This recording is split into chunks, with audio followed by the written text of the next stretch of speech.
Can I get a thumbs up from some of the people who are on the screen if they can hear me speaking? Okay, good. Reassure some of your friends who have been texting about being admitting into the meeting that they will be let in. It's a lot of people that we have on board, and since this is a Zoom meeting, we want to make sure that we get everyone in, and we have to make sure that they're members of our board, because remember, there is a business meeting and then there's a rules interpretation meeting, and some people may be logging in too early for the meeting thinking that it's the rules interpretation. So we want to make sure that all the people who do enter in that are our board members, and just be patient because it is about 300 of us. And also, I got your message, Chris DeSantos. I have notified Susan. If you can text me their email address or their first and last names, so that way we can get the translators in. Okay, just be patient. We're not going to start until everyone is in. Angie, yes, if they are coming in on a telephone number, give me that number, because I'm not letting telephone numbers in. Okay, I will text everybody who's texted me because I'm receiving like a million texts. Thanks for being patient, guys. Thank Telephone you. numbers are not being allowed in. Right, because we need to see your face. All right, Rashik, I see your name. Not your face, but your name.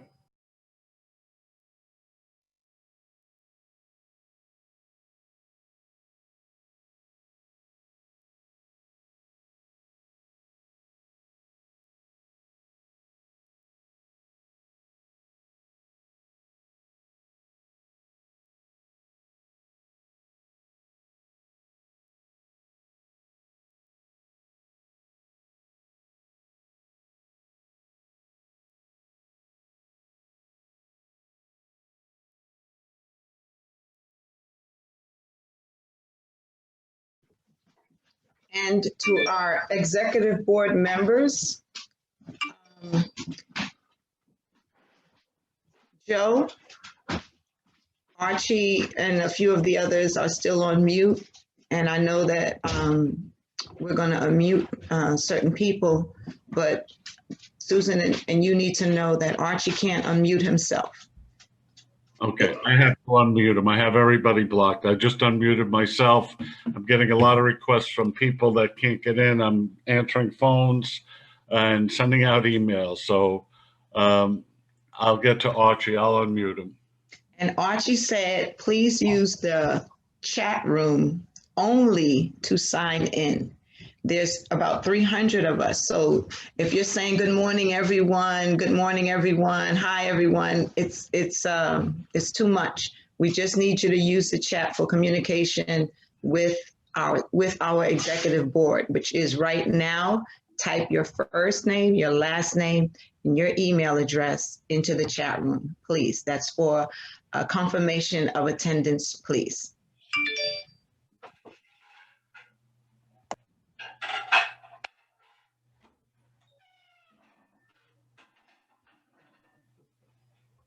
Angie, if you can get me these telephone numbers, I can let like 6 people in, but until I get who they are, I can't let them in. Okay, so let me see, Anthony Ferrazzo, on the phone number, give me your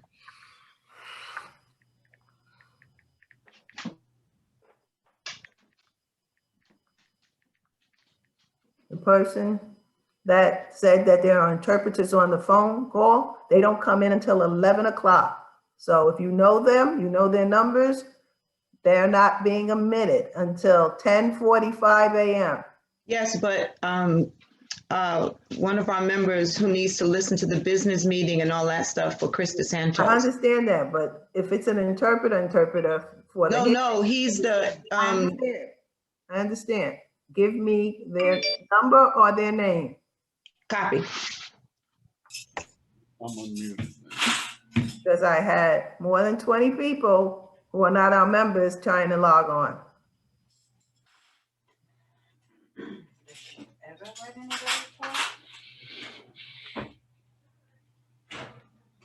Okay, and since some of us are very new to Zoom, there is a button that says more. It's to the right of the reactions. When you click those three dots, at the very top, it says chat. You click on the chat, and that is where you type in your name and your email address, for those of you who do not know.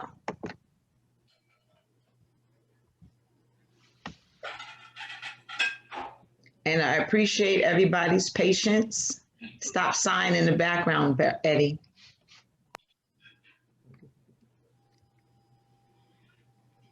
Angie, did you get that information?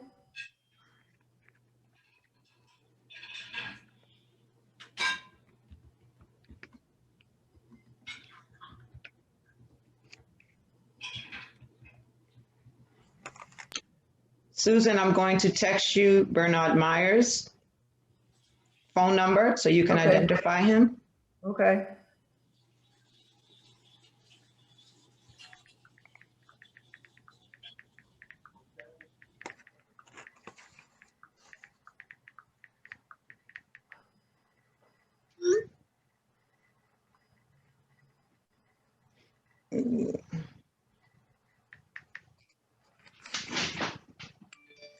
I got about 10 people that are waiting that have numbers. I'm texting you Anthony Ferrazzo and his dad and his sister. I mean, his dad and he's using his sister's phone.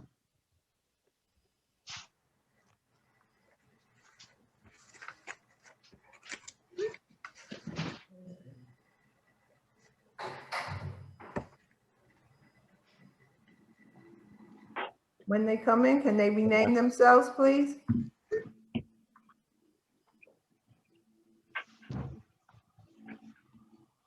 I sent it. I'll send it right now.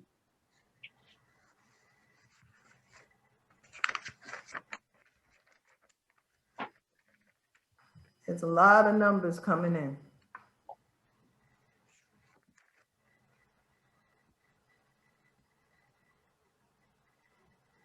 288. I'm on my dad's phone. You're not telling me who these people are, Angie, but I'm gonna send them in because you're sending them to me. I said Anthony Ferrazzo, Senior Anthony Ferrazzo Jr. Yeah, you just sending me a number, so I'm looking at a number with a number.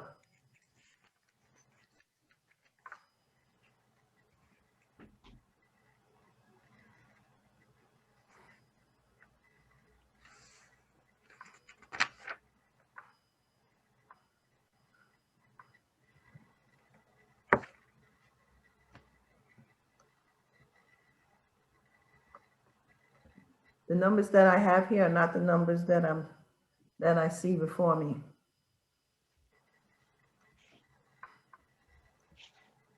What about those interpreters? I don't see their numbers. You didn't send me those. 917. No.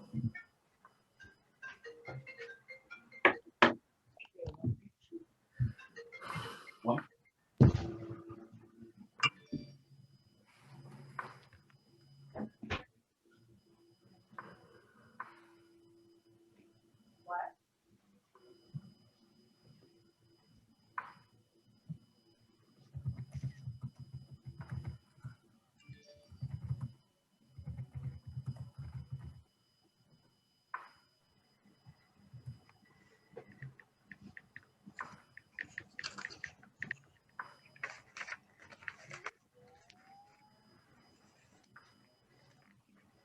Any wild goose umpire.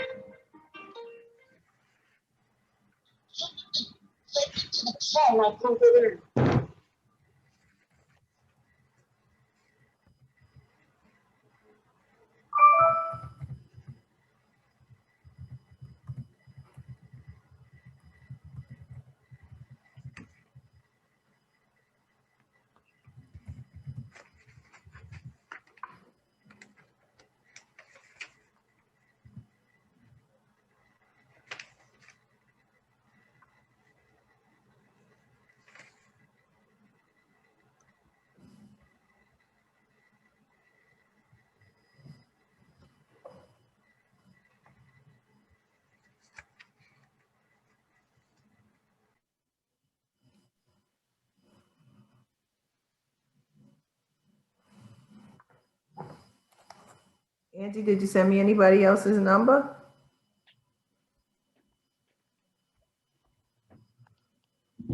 I did not, and someone is having difficulty getting in. William Scarsborough said he can't hear. That's his volume issue. I'm not sure how we're going to address the volume issue if they can't hear. It's the volume on the computer or phone.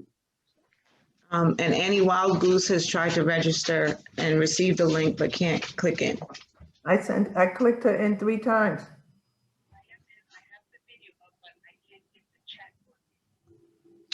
Um, I see everybody else signing in with the chat screen, but I can't access the chat. I type in my name.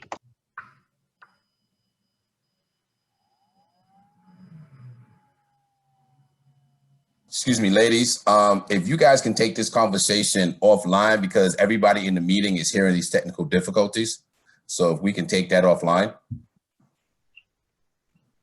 Got you, Tony.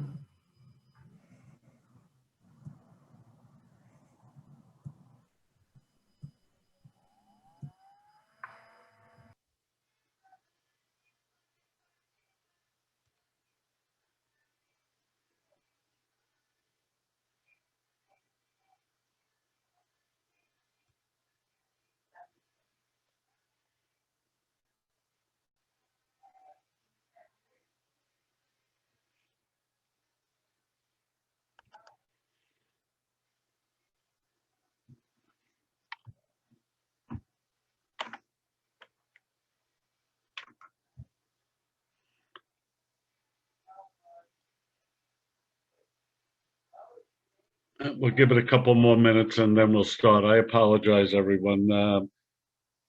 We thought we had all this figured out with the attendance, and it's not working as planned. But I will try to move things along.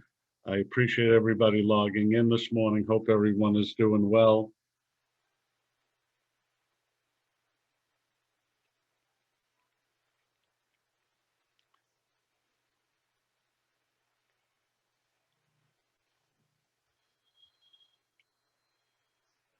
Hey, Arch.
Joe, I would go ahead with the meeting in 2 minutes.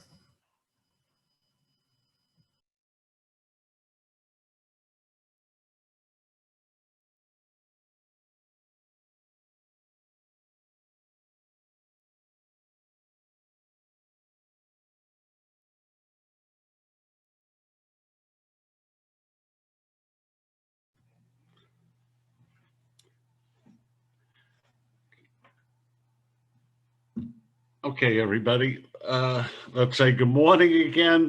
Let's get ready to go. I said new platform. I think so far everything is going well. We have quite a few people in the meeting. And I guess, certain things are expected, but I think everything is going pretty well so far. And like I said, I'd like to welcome everybody.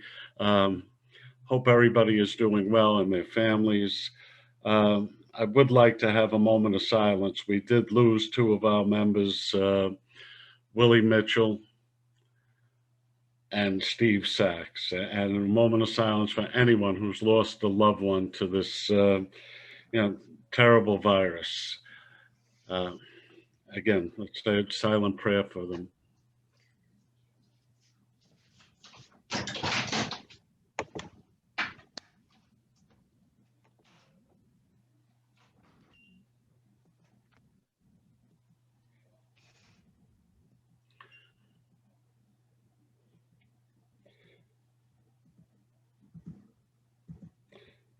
Okay. Next, I would like to have a celebration of sorts. I see Angie is catching up. You, Unknown caller.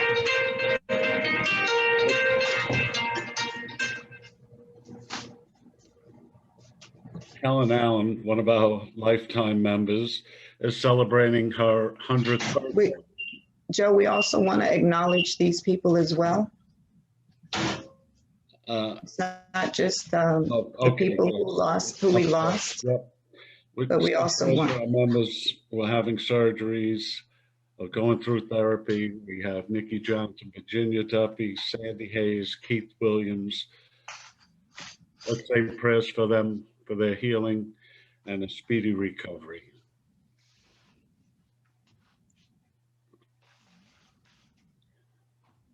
Thank you.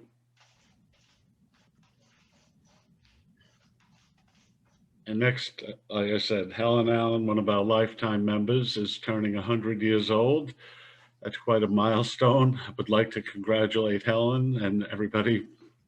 Congratulations to Helen Allen.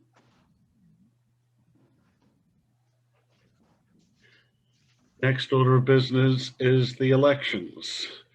We have the positions of vice chairperson, treasurer, member at large, and parliamentarian, and 3 ethics positions available. The first one will be the vice chairperson. We have had nominations of Linda O'Neill, Clinton Long, Alan Zarrow. Are there any other nominations from the floor? If you can nominate somebody, please do it in the chat.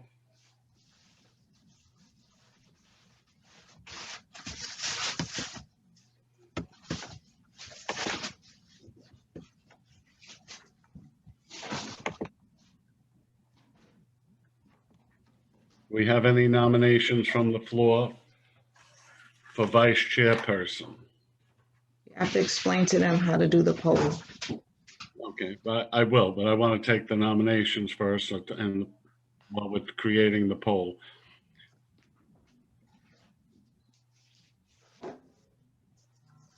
Joe, we still have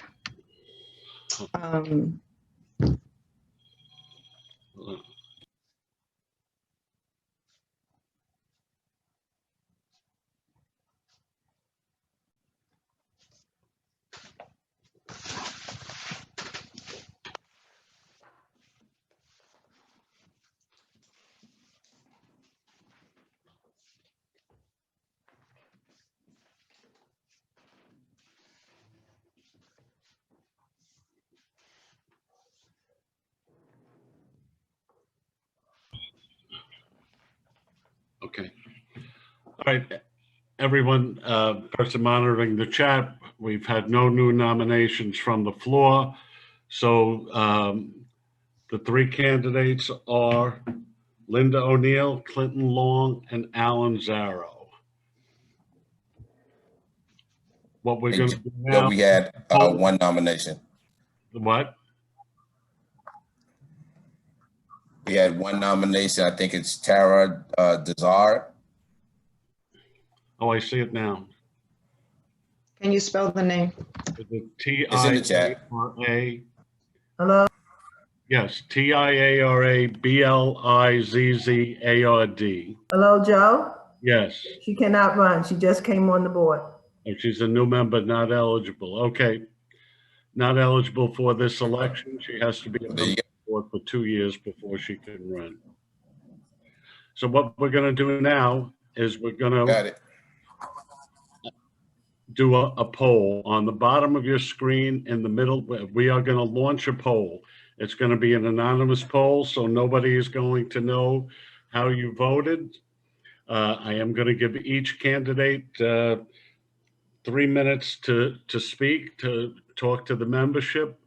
And this way, you get to know them a little bit if you do not know them by now. Let me see who I can find first. I'm going to give Clinton Long. Clinton Long, you're going to be the first one to speak. And if you can unmute yourself, I gave you that ability. Go ahead, Clinton. Oh, wait, Clint, can't hear you, Clinton. Unmute, Clinton.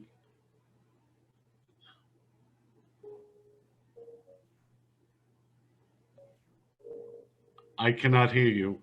Can it?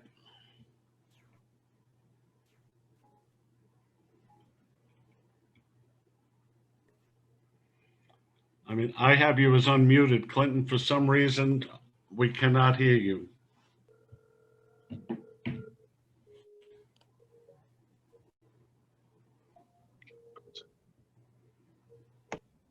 Clinton, is the volume on your phone or your computer all the way up?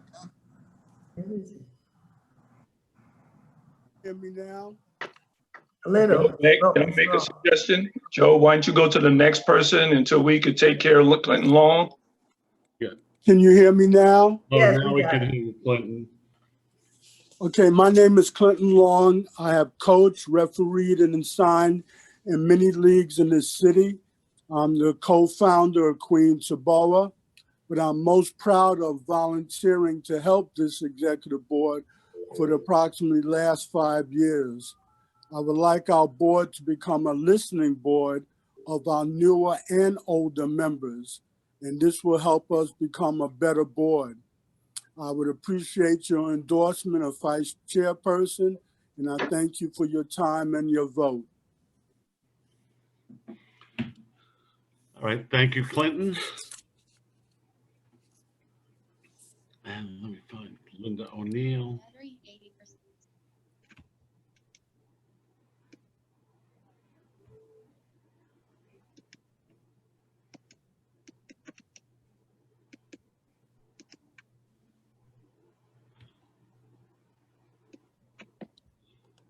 Okay, Linda, you should be able to unmute yourself.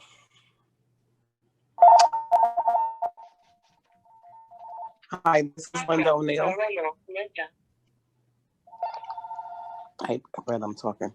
Hi, my name is Linda O'Neill. I've been on the girls board since the late 70s. I have applied for many positions or to be elected, and the girls board have never succeeded. When we did have a camp, I did volunteer. I have been a PSL assigner, president of NYCBOA. I have refereed over 40 years, and I still have a lot of energy toward the organization. However, I don't believe that my interest is in actually refereeing, but it's ensuring that all referees get a chance to expose themselves and have a great time refereeing and understanding what's going on behind the scenes. Please vote for me. Thank you. Okay, Linda, next candidate, Alan Zarro. Alan, you can unmute yourself. Oh, they should be able to get back when they're trying to get in. What's it? Good morning, everybody. My name is What's your name? Alan Zarro. I've been a member of the board for about 40 years. Richard I was Benitez, a I see him right now. volunteer He's at waiting the for you to let him camp in. that we had at Christ the King many years ago. I help out at all of the meetings He's in the waiting that room. we've had, all of our fall meetings. As far as my past goes, I've I been see president three of the people. PSAL Laura, Football William, Officials and Richard. Association. I was president of the Brooklyn Gotcha. IABO board number 37. And I'm still serving as vice president of the New York City board for the softball affiliate. So I bring in a lot of years of practice. I bring in a lot of years of experience of working on executive boards. I have also served as an athletic director. So I've also been on both sides of the issue. So I think I can really bring a lot to the table, and I would appreciate your vote. I thank everybody and have a good morning. Okay, thank you. Okay, now there will be a Zoom poll created, and like I said, it'll be anonymous. Joe, Yes. there are a few people with their hands raised and I don't know why. Would you ask them to put their question in the chat? All questions should go in the chat.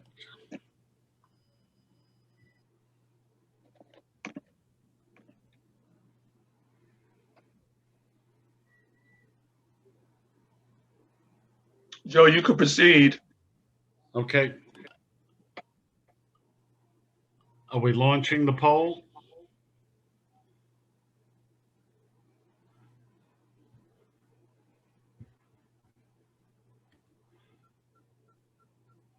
Is the poll being launched, Tony, Angie? I don't see it, Joe. Did you launch it? Did you put it in there? No. Oh, so once again, I thought you were doing that. My bad. Hold on a second. I was working on some other technical issues. Okay. We'll move along while we get that. Next position up. Hey, We Joe, can't. can you Yes. launch that poll? What? Tony, go ahead. Okay. Next position that is up for election is the treasurer. Joe, you have to wait for them to launch that poll. I'm muting everyone.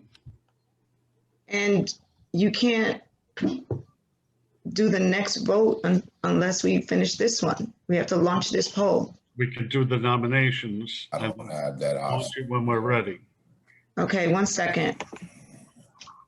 1 second.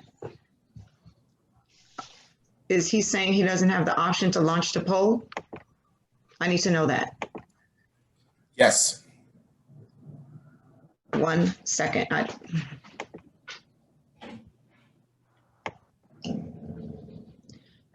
Please bear with us. This is new to us, people.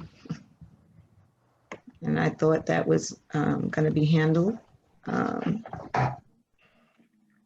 Hold 1 second. Okay, so let's get that.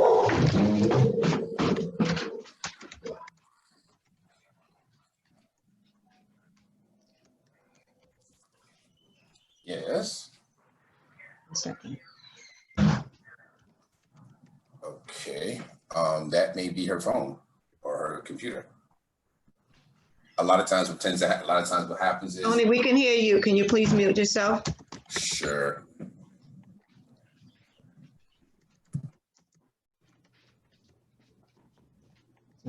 Zarro.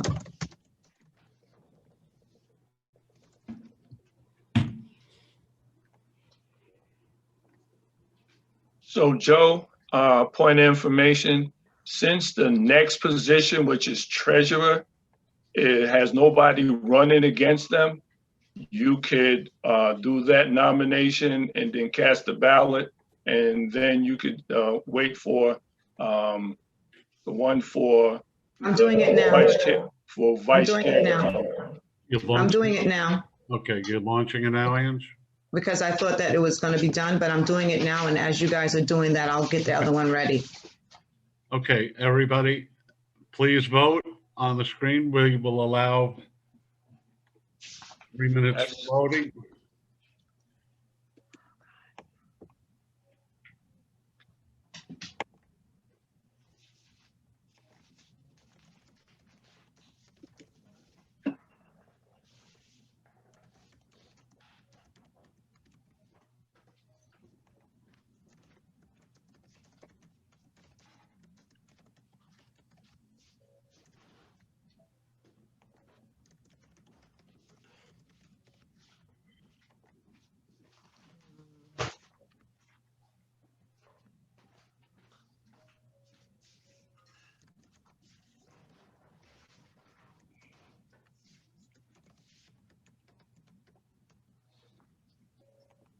Joe, Yeah, some people got kicked off and they want to vote, so we got to take that into consideration, who they voting for.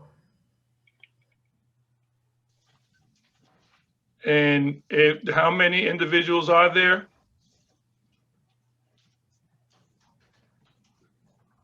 Only two.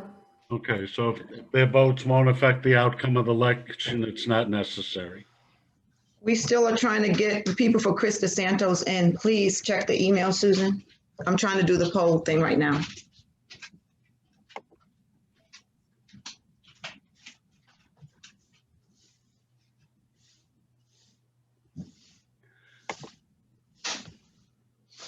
It's showing 82% of our members have voted.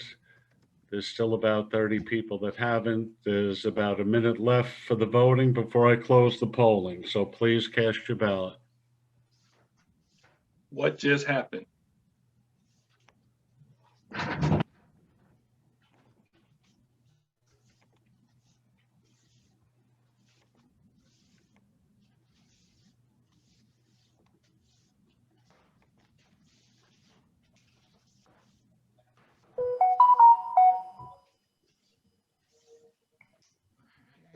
Andy, I don't have any information from Chris DeSantos people on the email. Hey,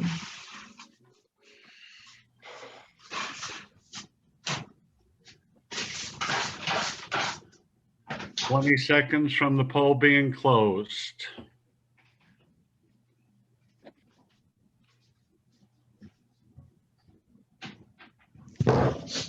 Tony, I'm going to ask you if you can invite this person from the Zoom link, if you can invite them. Okay. Voting for vice chairperson is now closed.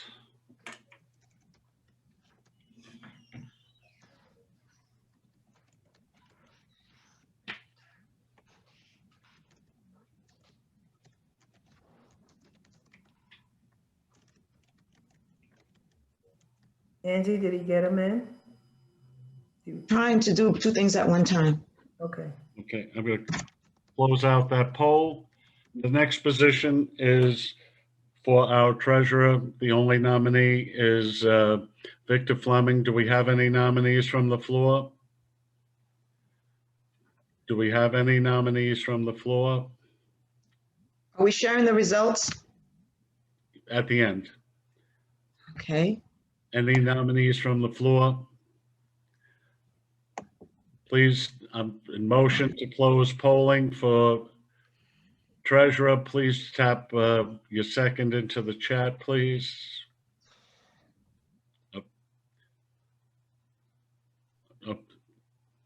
The motion, second, Bob Rogers, closed. Okay. Nominations for treasurer are closed. I will cast the ballot. Victor Fleming, who does an excellent job, will continue on as our treasurer. Okay, next order of business is member at large. We have Randall Amy, George Castellanos, and Richard Wright. I will give Richard. I'm unmuting you, Rich. You have 3 minutes to speak to the membership. Go ahead, you can unmute yourself now. Good morning, everyone. Does everyone hear me? Good morning to all fellow officials and friends.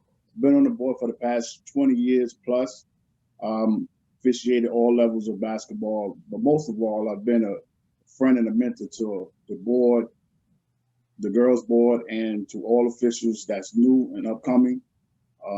Just want to continue to be a part of the board and to help new officials and to help old officials become better officials and people as well.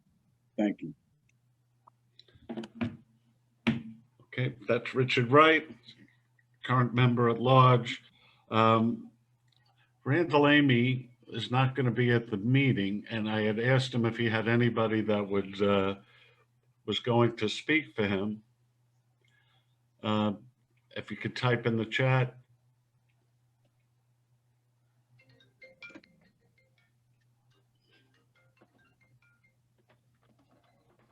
Hello?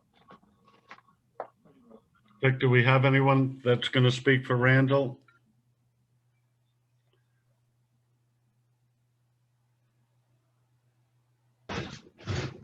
He's not here to speak for himself. Yeah, okay. Then we move Next. on. George Castellanos.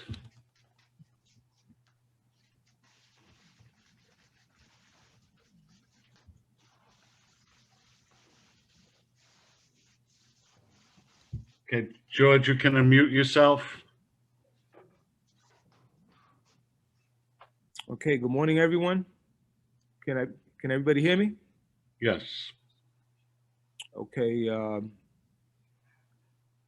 I've been an official 20 plus years.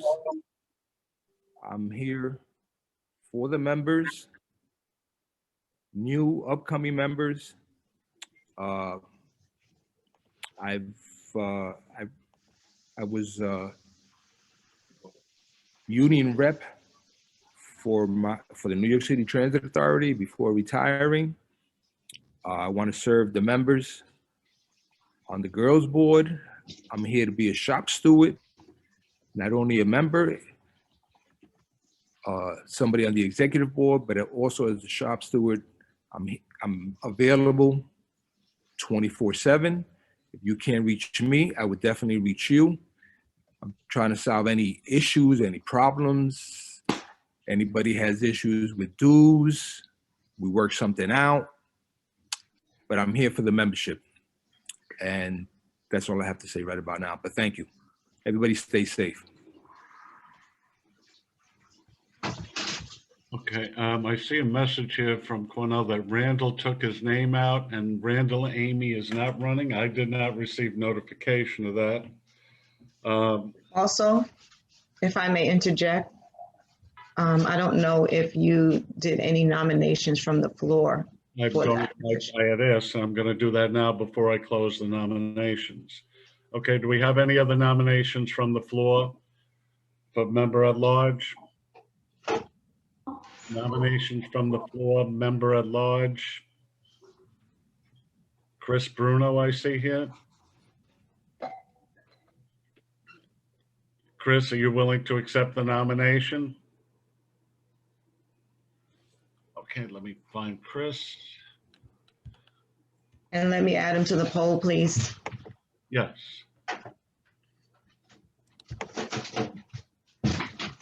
Chris, you can unmute yourself now.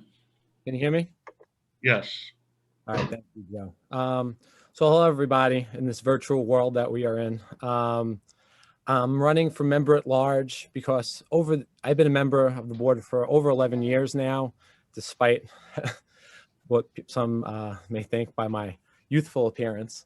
But I've been around for a while, and I've been on both ends. I've been an assistant athletic director in the private school system. I'm an official. I've been a coach, and I've been around for a while. And, I've listened in meetings about, the board saying that, if you want to make a difference, then come for a position and run for a position. And, you know, you can't, I guess, dissent or complain or make comments unless you're actually willing to put your name out there to try and make a difference. And for those that know me and have worked with me on the floor, Hello, is it working?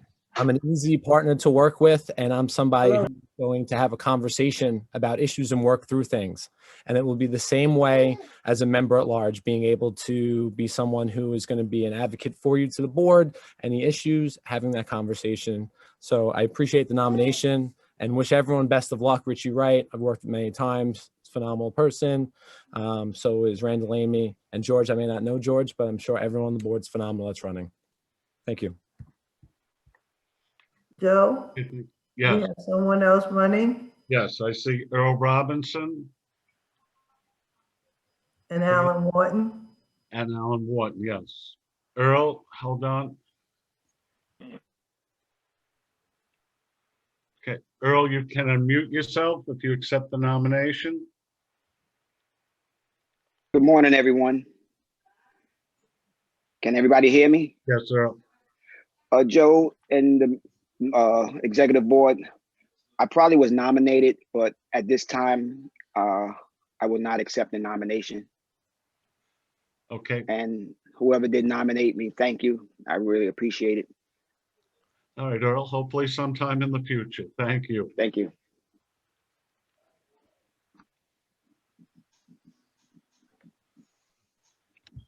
Alan Wharton, you can unmute yourself. You have 3 minutes. Good morning, everybody. I'm Alan Wharton. I've been an official now. This is my 54th year. I've been president of the New York City Soccer Officials Association, which I founded in 1973. And I am also president of the New York City Softball Association, president for 40 some odd years. I've been a member of this board now going on 48 years. I've been on the executive board. I bring a lot of knowledge about how to run a board and how things should be done. I'm an advocate for you as far as an official with the PSAL, and I fight very hard about trying to get you the raises that you deserve. As most of you know, that I've been part of the board and part of the committee that has dealt with the PSAL, and I would continue to do that. I'd like to be part of the executive board to help Joe and his executive board to be able to move forward. All right. I thank you for listening, and I wish all the candidates good luck, and I wish you to vote for me. Thank you. Thank you, Alan. Okay, any more nominations for member at large? No. Nominations from the floor, member at large? Nominations from the floor, member at large. Motion to close nominations? Close. Second? Second. Put in the chat. Okay. Yes. Nominations for member at large are now closed. Ange? Confirm the names, please. George Castellanos, Okay, we have Chris Bruno, Richard Wright, George Castellanos, Chris Bruno, Alan Wharton. Copy. Mel had said Randall Amy. You know what? Copy. Okay. All right. Let me know when you're ready to launch the poll.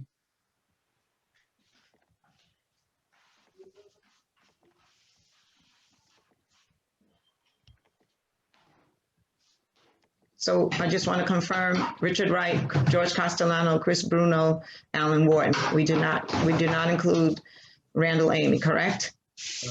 I did not get anything from, well, John Bush, did you get anything from Randall Amy removing his name? John Bush? Joe, John is having difficulty. Cornell said he's no longer interested, so can we move forward? Launching poll. Okay. All right, everybody, 3 minutes to vote.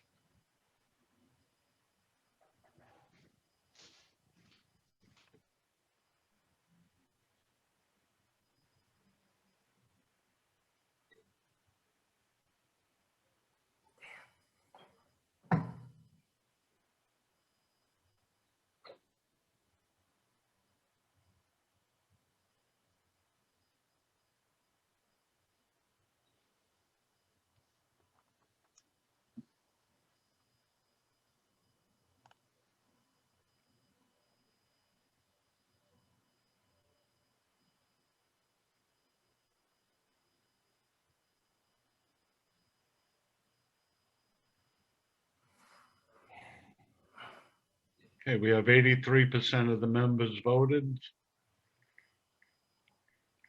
Still have about 1:50.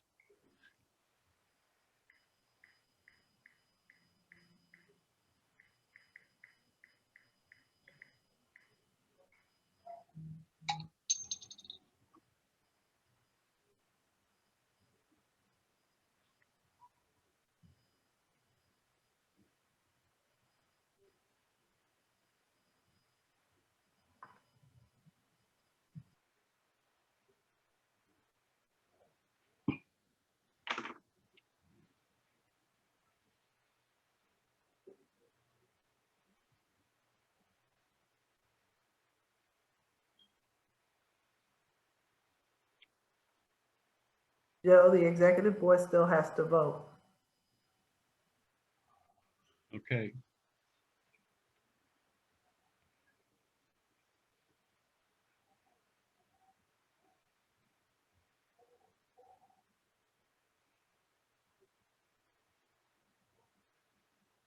Okay, 45 seconds. We have 86% voted. There's 31 people eligible that still haven't voted.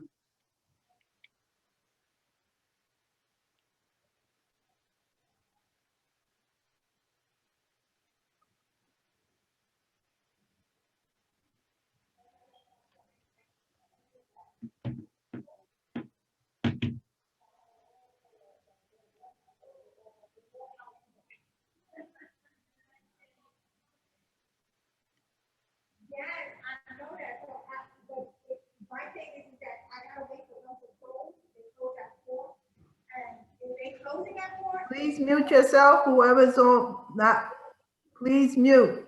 Okay, polling is over.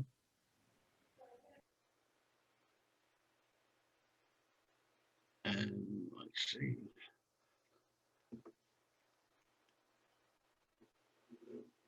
Okay, let's move on to the next positions. Positions we are taking parliamentarian. John Bush is the only candidate for parliamentarian. Do we have any other nominations from the floor for parliamentarian? Parliamentarian, anyone want to run? Last call for parliamentarian. Motion to close nominations for parliamentarian. Laura Isabel, close. Second.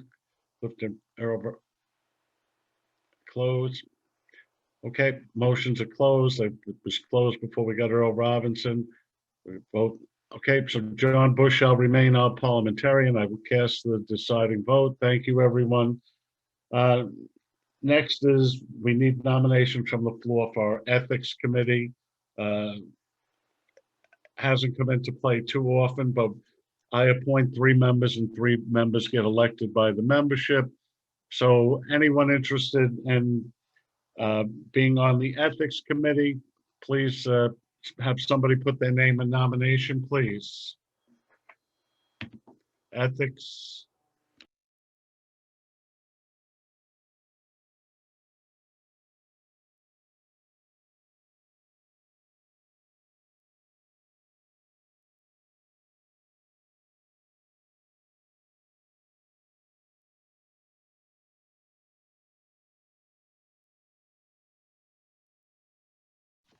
Can we identify also what the role of the ethics committee does? Can you do that for the members to know?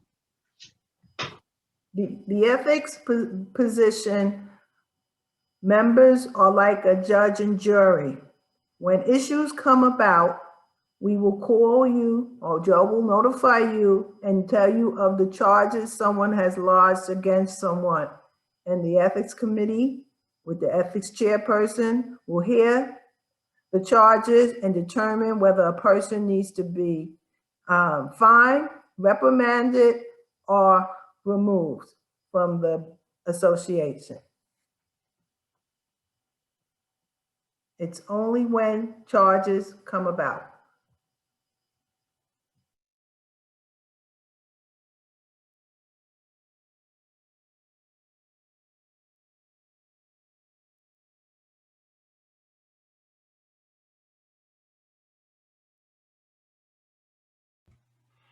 I stand corrected. We had a second nomination for parliamentarian before the nominations were closed.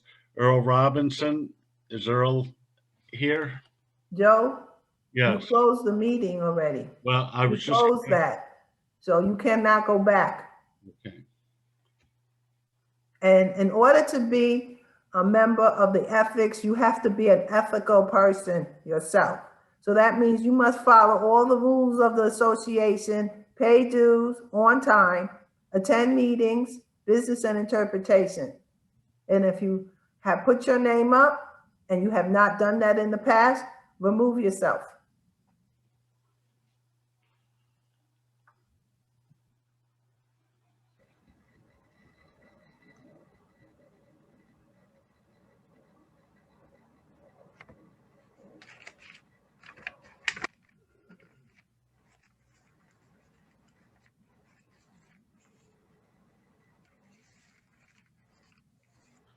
Okay, next nominations for the ethics. Can we have 3 people interested in running for ethics? Don't we need 3 positions? Yes, that's what I've said. We need 3.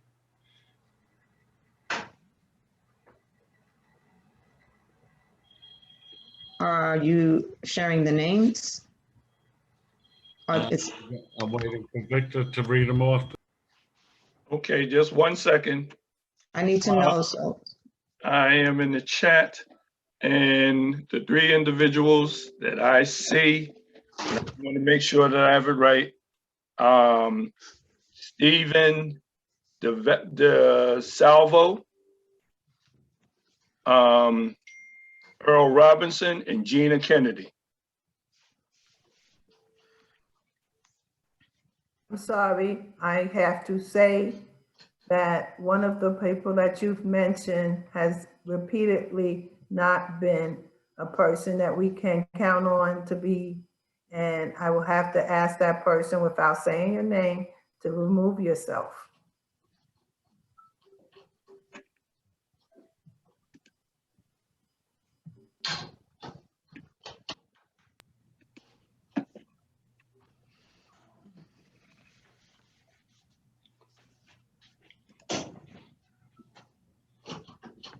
We have nominations in there, Victor? Joe, I Yes. think you should table this for now. We're gonna have a second meeting. Okay. So at this present time, you have 3 individuals, and if there's something that comes in later on, I mean, if there's any reason that there's a problem later on, but right now you have 3 individuals that applied for the position. And if there's nobody else, then I guess we could proceed from there. Okay. Okay, let's move on. Next item up is the report of our treasurer, Victor Fleming. Because this is a new platform, we've been discussed and we don't know. Well, Victor, you handle it. I don't want to overstep myself. Go ahead. Okay, good morning. Can everyone hear me? And the reason why I'm saying that, because my screen has changed to treasurer's report. Okay, so good morning, everyone. Today's report reflects the physical activity for NYCGBOA for the period of 10/1/2019 to 9/30/2020. This is an abbreviated report. If anyone wants any details, please reach out to me via email or call me on the telephone. Okay, so this year, total money received was $31,915. Total expenses or money spent was $22,006, leaving us a surplus of $9,909, which is consistent with prior years. But there's one difference. We didn't have a dinner, and the dinner usually costs approximately $10,000. Respectively submitted, Victor Fleming. A motion to accept the treasurer's report. Please type it in the chat. And like I said, anyone who has motion to accept, Ray Schick, second. Kristen Kenny. All those in favor, say aye. Just the opposed. If you're opposed, type you're opposed in the chat. Otherwise, we'll assume it's an aye. Okay, treasurer's report accepted. Okay, under old business, last year we had a member bring up something which I think is important in this day and age. She had claimed that, her name and number and email address was put in the roster book, and, she didn't want it there. So the executive board met on this. We took it into consideration and we came up with a form. This year, we're not doing a roster book because of all the uncertainty. But if we're going to send out a form for your information so the board has it, there'll be a box there. If you don't want the board to share your information, just check that box and we will not put any of your information. We'll put your name in the book, but we won't put any of your information in the book. You should have called me last night, so we didn't. Susan, mute yourself. Susan, mute yourself, please.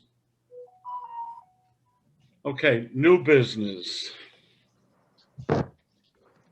Anyone else have anything under old business? I apologize. Anyone else under old business? Why is... Okay. New business, report from the state meeting.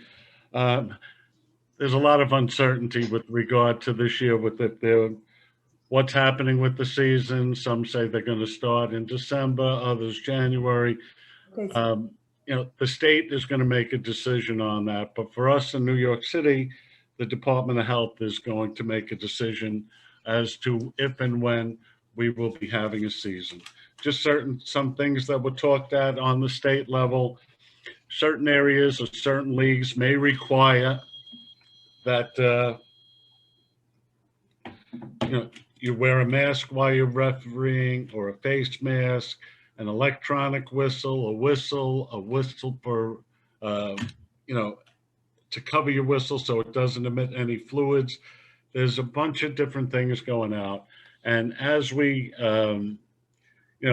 get closer and hear things from the assigners, we will have another Zoom meeting with the assigners, hopefully, and we will, let everybody know what's going on. But for right now, truthfully, nobody knows what's going on. Also this year from the state, and I'm going to let Angie touch on it more with the interpretation, the state is going to give out the test. You're going to have to log into a Google platform from the state, and you're going to put your name and your board number in there. You're going to have from November 2nd to November 16th to take the test. If you fail, you can go back in and take it again. We will be sending out when we receive it. We have not received it yet.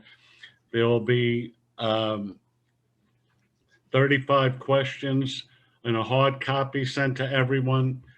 Out of the 35, 25 will be on the actual exam. No two people will have the same exam. They want people to open the books, which is what we all want, that every year that people read the rule books, stay current on the rules. The release date for the exam, well, we should have it out to the members by like the 29th. I'll provide that information. Okay. Okay. And as far as the board goes, I have to tell you, this board has done a great job.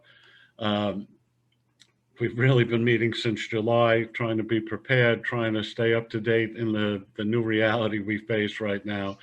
So right now, we're doing Zoom for this meeting. We are going to be using Microsoft Teams. We have an account where we're going to be doing a lot of educational and informational things in there. And we'll also be using Google platform, so we can better serve the membership. Angie's putting up the release date for the test window. I said the additional business meetings. We're going to have an additional business interpretation meeting on Tuesday, November 20th, for anyone who did not make it. November 10th. November 10th, rather, I'm sorry. I'm looking at 2020. A rules review on November 12th that Angie will be doing. And we're going to try to be doing a lot more things this year And as far as keeping you informed, getting people involved, and hopefully we want people involved. And Joe, really quick, before you continue with the announcements, can you let them know possibly about the locker room situations? Oh, yes, and I have that in my notes and I missed it. That was new Schools- business for us. Andy, can you cover that in your, what you call it? We have the way I'll people cover wait. it briefly, but just be prepared. Schools may not have a room available for you to change. They may want you to come dressed to the games.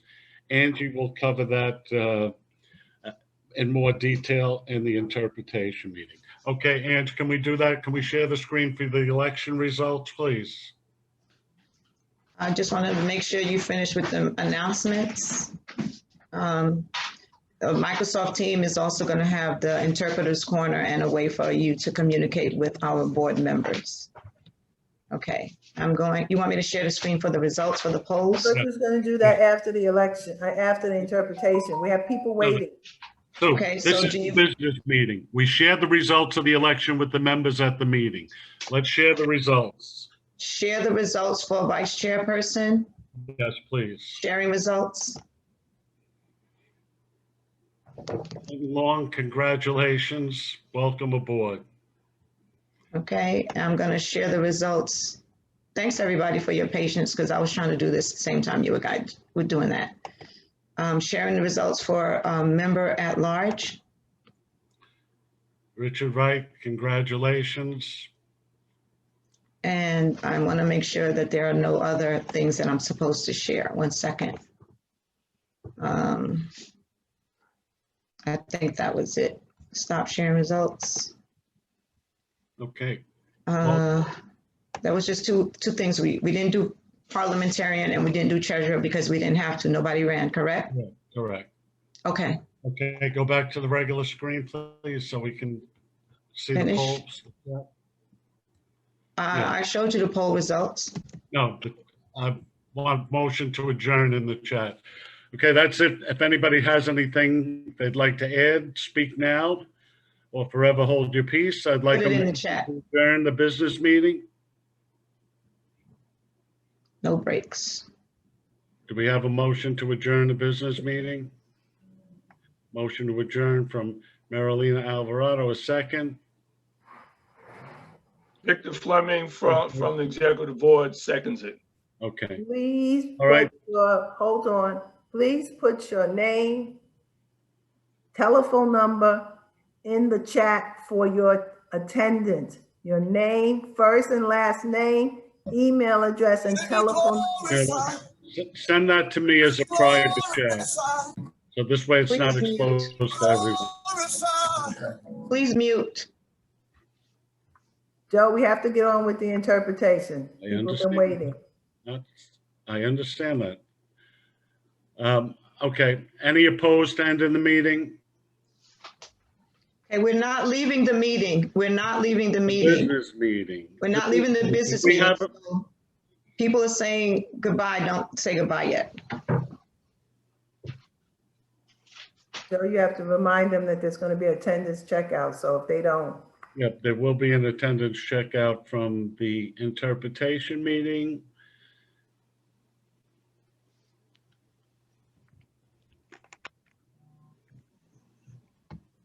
Okay, thank you, everybody, for your patience and support. All in all, I think we did a great job. Like I said, the executive board really worked hard on this, and things went pretty well so far. And Angie's been working hard for her presentation too, and I think it's going to work out well. Okay.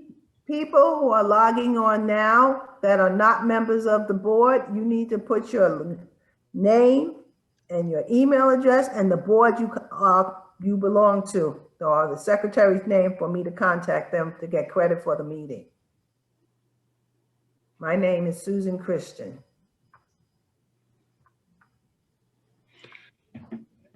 And you want to take a 5-minute break or you want to just go right in? Let me just take a 2-minute break, and there's certain members who got booted off the meeting and I'm trying to invite them back in. So just give me 1 second, please. Multitasking. Susan. Sue. Yeah, I got somebody down here named, oh, okay. I just seen a first name, Todd. greatly. Okay.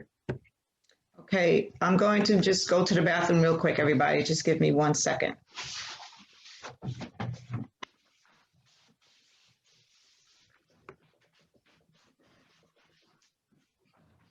Members, if you don't want your phone number and your email shared with everyone, you can privately chat Joe or Susan. You go to your chat, select their name, and do it privately if you don't want it shared. Are you kidding me?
And you ready? I am. Okay, good morning. And I'm gonna apologize for all the technical difficulties that we had, and thank you for your patience, everyone. You have to understand that going on a Zoom platform with like 240 people is really difficult, but we're trying, and thank you for your patience and for bearing with us. So today, I'm going to be going over the rules presentation, and this year we only had 3 rule changes, but our state interpreter, the New York State interpreter, who's Sherry Zapala, asked us to go over last year's rule changes so that we can just review. And we do have some mechanics changes as well. So the rule changes this year were the captain's meeting, 3-2-1 and 3-3. A substitutions meeting, rule 361C, and a substitutions meeting 361C. Those were the rule changes this year.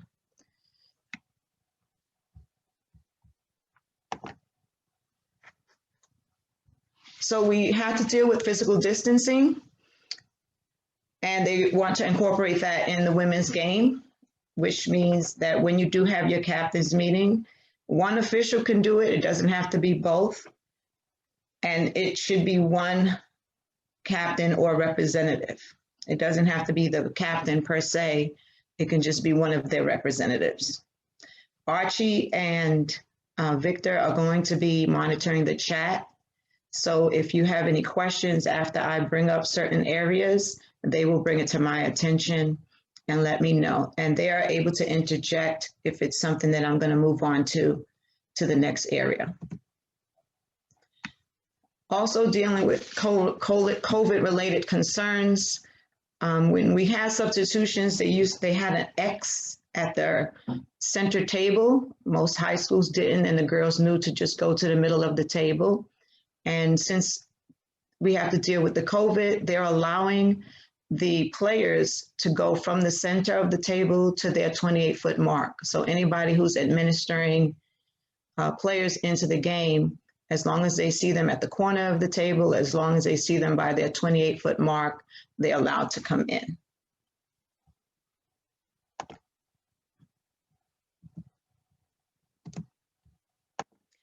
And again, I'm going to just ask you to bear with me because sometimes when I deal with something on one screen, it doesn't allow me to. Going forward. Okay, the other rule is the bench area. So we know that the coach's box is still at the 28-foot mark, and it goes from the 28-foot mark to the end line. But now you're going to have multiple rows going back. So it's adding a little depth to the coach's box. So they may have one row and then they have a second row and a third row just to keep the players separate from one another. And because we're dealing with high school and not NCAA, you may have some of them sit on the bleacher. So you're going to have to distinguish that this part of the bleacher is still a part of the coach's box, and all other spectators, we probably won't have to deal with spectators, won't be in that vicinity. Okay, the rules that we're going to review are Rule 1227 that deals with uniforms. John Levison, our the NCAA rules editor has sent clarifications over the years. There's people that raise their hand, Archie, and if you want to just let me know if that's something that has to do with the rule changes that we did so far. And if you want, I can address some of those concerns at the end.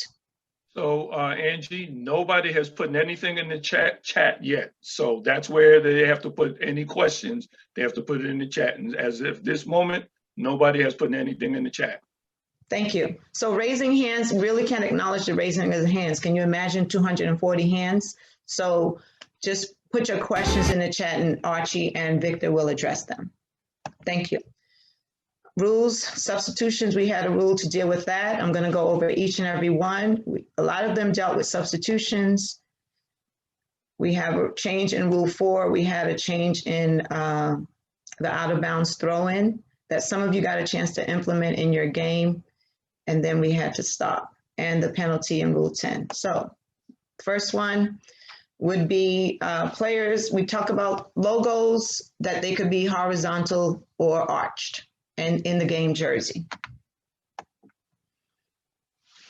The clarification that John Levison sent these were examples that are not distinct contrast to the game jersey. The PSCL and the Catholic School Organization, they had a lot of issues that dealt with the jersey, people not adjudicating the rules properly when it came to the jerseys. So I shared some of these with you guys so that you can see. He shared them with me and I share them with you. So if you noticed in this player's jersey, she has white in the number and then she has the blue bordering. But because the white that's inside is not in contrast with the white that's the predominant color of the game jersey, that makes this uniform illegal. So it has to be a contrasting color.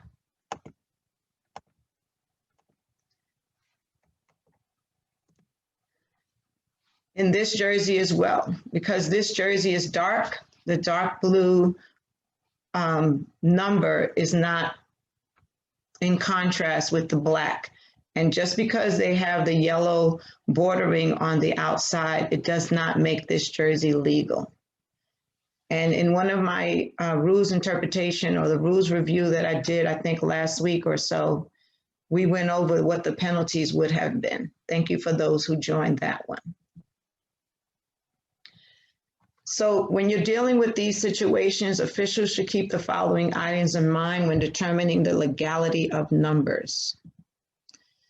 A light colored jersey requires a dark colored number, as in the Husky and the number 10 in contrast. A dark colored jersey, and Susan, there's people in the waiting room. I just wanted you to know that I can see it on my screen. A dark colored jersey requires a light colored number, as in the USC, and then the burgundy in the background. And you should know that a contrasting border does not make an illegal number legal. So I found images of some players that had illegal uniforms. And just so you know that the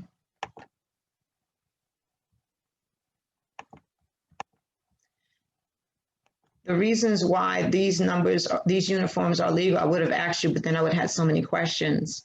The white that's here is not in contrast, is not the same as the game jersey.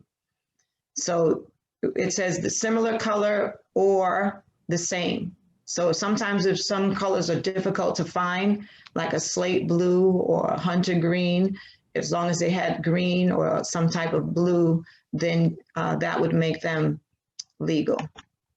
They have to be the same color. So the t-shirts and the long sleeve compression shirts are an extension of the game uniform.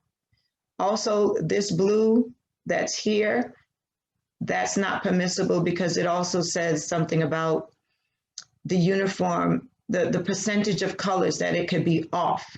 So I'm not sure if it says 15% or a certain percentage. So it should be, if this is white, then this should be like a very light white or a beige, a very light color similar to the white. It can't have that tonal difference.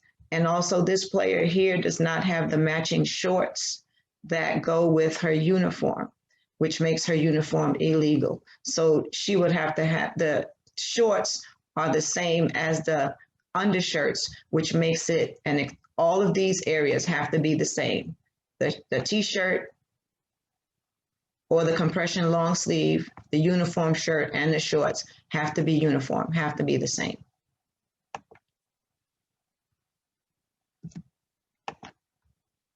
Oh, let me clear that.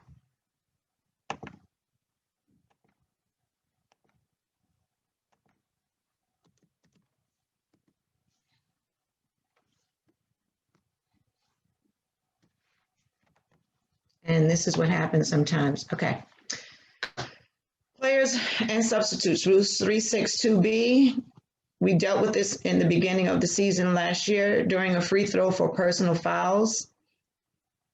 A substitute may enter before the first attempt in the sequence or after the final attempts have been successfully converted. So it's either before the first or it could be after the two, if it's a 2-point, if it's 2 free throws, or after 3, or if it's an and 1 after that first. That's when the substitutes can come in. So you will have a timeout called by either team, then the substitutions can occur. But if the timeout is called, you know that they have to be present before the warning horn in order to get into the game.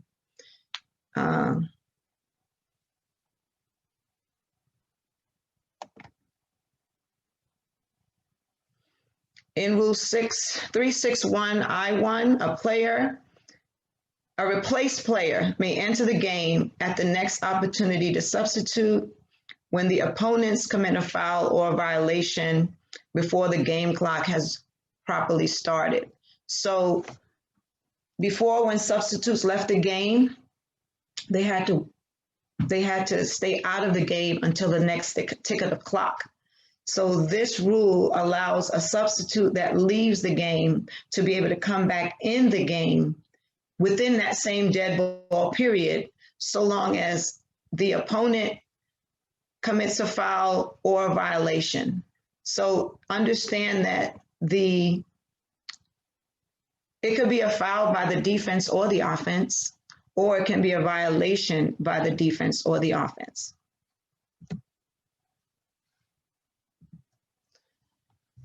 Let me move this. So the foul can be a technical or personal. The opponent commits a violation or a foul. It doesn't have to be the team that's inbounding the ball or the team that's on defense. That player that left the game can now re-enter the game without a tick of the clock. Again, if you're raising your hand, please put your questions or your concerns in the chat, and Archie and I and Vic will help me address it. So you need to pay attention which players leave the game. That's the key. If the opponent commits the foul, then their team can't have the player re-enter. So you may have several people leave the game, but then you may have several people leave the game, but then a foul occurs. You'd have to remember which sub can now re-enter in that sequence.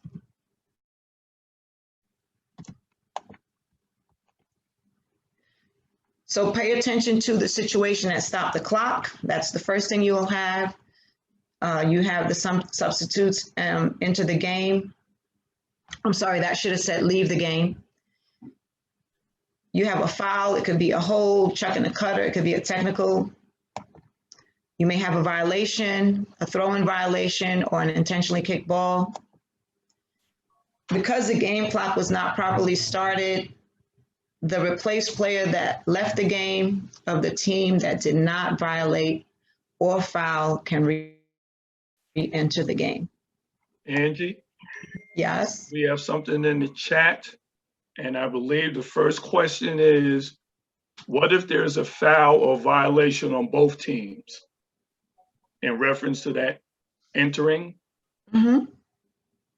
So if there's a foul, like a double foul situation, I don't know where we would have a violation that would be in both situations, but you may have a double foul. And because the rule states that if you have foul by opponents, then substitutes can come in, then the rules apply. If I got a foul on this team and I got a foul on that team, then if there's subs left and they can come back in, then they can come in.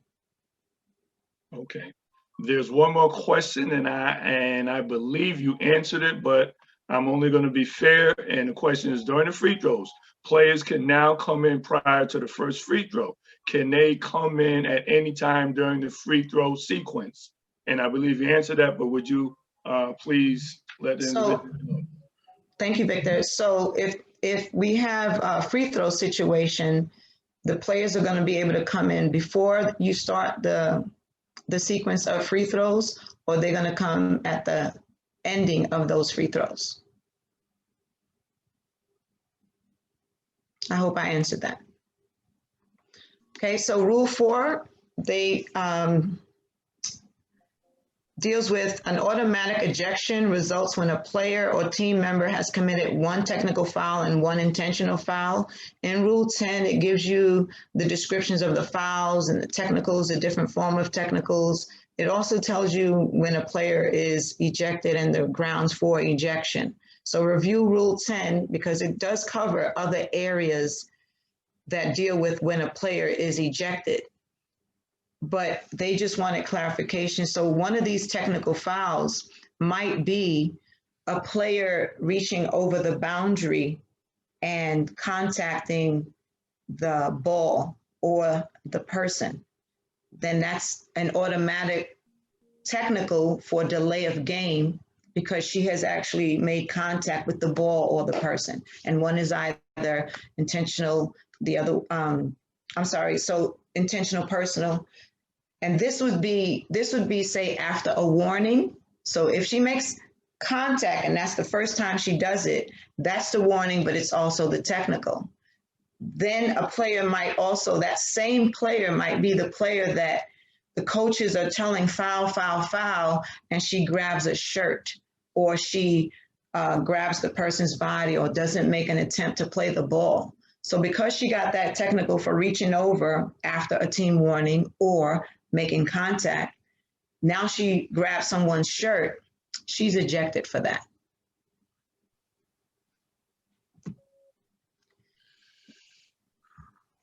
Okay. And yes. you have one more. And this one says, you would have a rare occurrence of a double free throw violation on the first shot. How do you adjudicate that in reference to the individuals coming back in? So you have a double violation, good one, double free throw violation. So that would be the shooter could miss the rim and you would have a lane violation, or you would have a lane violation with somebody stepping in too soon or somebody from outside the three-point line stepping in too soon. So if in both cases, if you have violations by either team, then the substitutes can then enter in that period. Because both opponents violated, then both subs should be entitled to come in.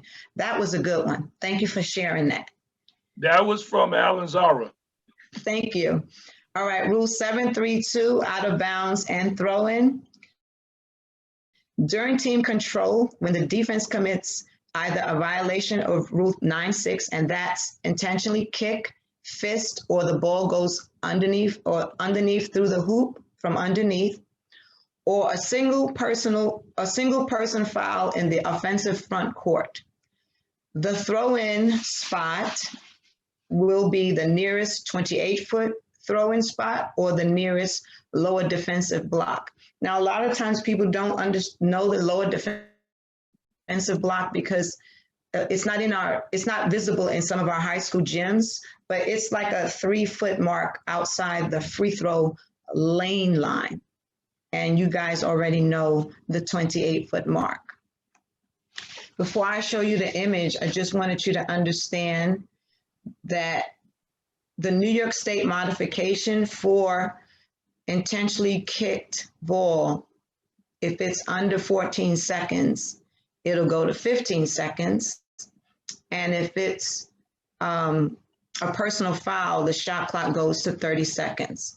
And we know that if it's an intentionally kicked ball above 15 seconds, then it stays at whatever it is. And if there's a single personal foul committed in that case, then we're going back to 30. These are for all of you college officials, kudos to you, that do the high school girls games, to know that we're still going with the reset to 15 when it's under 14 seconds, or if it's a foul in the front court, we're resetting it to 30 every single time. And this was the image that I created. So the 28-foot mark is here.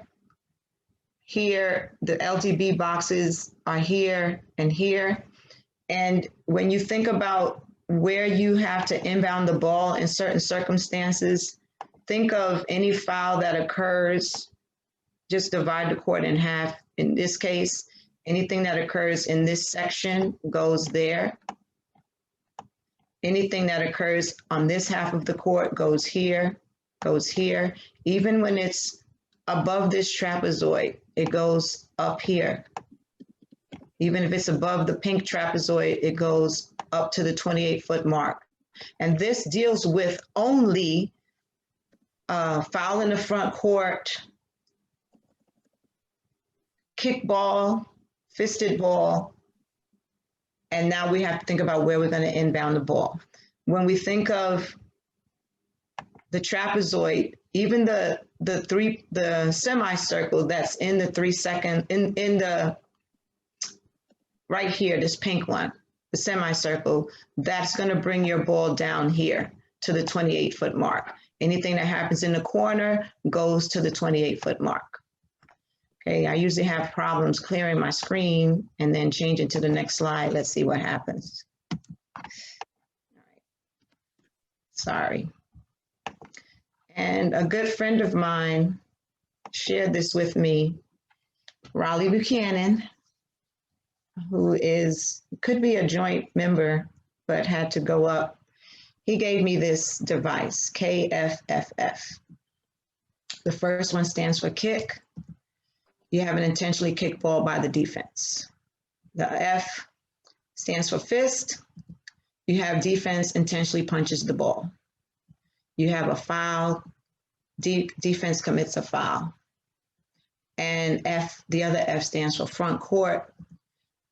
All of these violations, all fouls occur only in the front court. So that's going to help you remember where you're going to put the ball in play. So if it's the first, second, third, or fourth foul, then you know this rule applies when it's in the front court. And then once it gets to 5, you're going to shoot your bonus free throws, unless one of those first, second, third, fourth fouls is a foul that's in the act of shooting.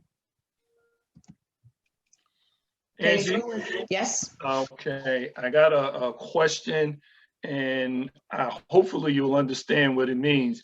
The gentleman wants to know, what if we had either a jump ball or a hell ball? In that case, in the front court, if it's a jump ball or a hell ball, this is what I was going to go through now. Okay, good. Then For all other violations, I'm gonna say for all other violations, I don't know if you guys could see my my little mouse, because I don't want to do the colorful screen again because it makes me have difficulty moving to the next. For all other fouls or violations, whether or not they occur in the front court or the back court, then you're inbounding the ball where nearest to where the spot of the foul or the violation occurred. If it's a personal foul that's in the back court, nearest to where the foul occurred. And that gives you this thing that I created. So if there's a violation for like palming or double dribble, you go right to the spot of that violation. We're only dealing with the kicked or fisted. That 9-6 rule goes to the 28. All others go here, but you still have to use the trapezoid. If it's in the semicircle or inside this trapezoid or in the free throw lane, it can go here, it can go here. If they knock the ball out of bounds here, if they did a travel, you go here. If they did a double dribble, wherever the violation occurred. And if they a foul in the back court and now we're gonna transition, then it's nearest to where the foul occurred. And the rule that deals with 732 and those designated spot throw-ins only deals with fouls in the front court. That's when you would go to the 28 or you would go to the LDB. So answered your question. The last one was Rule 10.12.3 and 10.4 penalty. So they went with now penalty for player sub and bench technicals, 2 free throws awarded to any member of the offended team, and following the free throws, the offended team is awarding the ball for a throw-in at the division line opposite the table. So anytime you got to call player sub tech or bench technical, we're going opposite the table. Remember, this does not apply to administrative technical fouls because administrative technical fouls go to the point of interruption, and double fouls will go to the point of interruption. The exception to the administrative technical fouls is the excessive. So if you call excessive timeout, you're not going to go to the point of interruption and give it back to the same team who had it. You're going to call the timeout, grant them the timeout, but instead of going to the point of interruption with the team that had possession, you're now going to give it to the opposing team. So that was the exception to that. The terminology, they noted now that they're defining offense and defense, those terms. Shooting and non-shooting team. Unsportsmanlike foul is now intentional foul. So review Rule 10, because that whole section that John Levison had in there that dealt with unsportsmanlike and unsporting has changed a lot. Of now it explains all personal fouls. It talks about administrative, bench technicals, player sub technicals, intentional, and disqualifying. He very clearly identifies all of those forms of fouls that you should review. And player and team control foul is now an offensive foul. Okay, we always address bench decorum. So they wanted us to know then, and they still want us to know that where the people shall remain within the 28-foot mark and the free throw lane line extended, that's their bench area. And when it's timeout, and when the head coach goes past either line and engages in misconduct, it's a warning and then a technical. But just remember, sometimes they could do things that are really egregious and it may not warrant a warning, but they do want you to enforce the bench area and that they stay in their coach's box. So we have mechanics that were new this year and we had mechanics that were old. The new one is the tripping mechanic.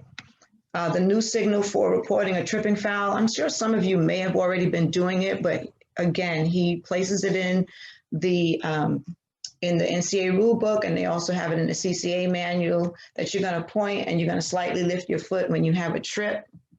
And that's the signal, which is almost similar to the kick but you, of course, you're going to demonstrate it with the fist for the foul. And you're doing it at the spot and then again while you're reporting it. We've been doing this for all the time, but they again gave clarifications, the new signal procedure to inform table of a coach calling a timeout or being assessed a direct technical foul. You're going to make the C and make it with your right hand, because if it's backwards, if you make it with your left. And that's the signal for coach, C. The old one was running the end line, that you can signal to them that you're running, you have the ability to run the end line. And staying here, the one that I highlight in pink, that signal for staying here. And it's just to clarify a defensive foul in the front court, but that's not always the case. It isn't always in the front court. So I have to know how we're doing with time, to know whether or not I should show the NCAA mechanics video. And if we're recording this session, then you need to stop recording, because I'm not able to share that arbiter information as a recording. I'm Angie, you only have 10 minutes. All right, then, if we have another meeting, I'll try to see if I could share another Zoom meeting that I have where we go over reviews, where we review certain things. I'm gonna try to do that throughout the season to get you guys more involved. And I don't mind sharing it for you to review so we can, for educational purposes, but it can't be recorded. So I was told to go over exam information. You guys are taking an open book exam. You're paying attention to this first part right here. As Joe mentioned, it's 25 questions. It's a Google form link, and the questions are going to be scrambled. But you're going to get 35 questions in a PDF format. When you get those 35 questions, answer all of them. And you can do study groups, answer all 35 questions, because when you open up your Google link, you're going to get a scramble of those 35 questions. The window to take the test is November 2nd through November 16th. If you, after you submit your exam, once you click submit, it's going to let you know your score immediately. And if you don't pass, you can take it again. So just make sure that you review, answer all the questions. Don't share your answers, because somebody else's question 25 might be somebody else's question 8. And I don't know what happened with that just now. I did not touch that. And the upgrade exam, JV officials wishing to gain varsity status, upgrade, same format, but you're getting 50 questions, and your test is November 9th. And all new candidates are taking the same kind of Google link form with a 50-question test on November 9th. So if you're doing an upgrade, please notify Susan and myself so that we can make sure that you have that link. You're going to have to be on a Zoom meet with your screen showing while you're taking the test. All right. Again. Angie, and Yes. this may be for Susan. They want to know if you are retired or you're non-active and official. Do you still have to take the exam? Yes. And then the second one is, if on the test, if you make a mistake or you fail the test, are you allowed to take the test again? And from my knowledge, Angie? Yes, you could take it as many times. You could take it 10 times before you actually pass. The purpose is for you to review those rules and know them before we start our season. They don't want you to fail and then leave you hanging. We want you to be able to pass and know those rules. So somebody, can they mute themselves? So I should receive the PDF format of the test on the 26th. I usually review it because sometimes within that day or two, the other interpreters see that there are errors or things that need to be changed or typos. So they usually change that once we send the information to Sherry. Remember, it's open. No, it'll be open November 2nd at 12. And by then you should have already answered your PDF formats and then have the opportunity to take it. And sometimes people still do study groups as they're answering the Google form and talk about the questions and the answers that they're getting. And it's really just to get you guys studying and knowing more about the rules. Angie, explain the books. That we're not getting them. The rule books? Yes. The PDF format of the. Someone asked, when are we getting the rule books? Well, there's a PDF format of the new rule that I believe I sent to Susan, and that was shared with you. This year is like the second year of that rule. So they will generate a new hard copy rule book the following year. So I sent the PDF and the case book. If you need me to send it again, I'll send it again. And because Joe was able to touch base a little bit on Microsoft Teams, I also posted the PDF rule book, the case book, the modifications, and anything that John sent that I find is helpful to our board. I posted on that platform in a file, so you can always go back to that file and click on, Angie sent something about uniforms, let me click that. Or she shared something that John sent about 30 seconds, but it doesn't pertain to me in college. She modified one for high school, and I share that also on the Microsoft Teams link. So I'll be willing to share all of that. So because, let me just make sure that I go through all of my slides.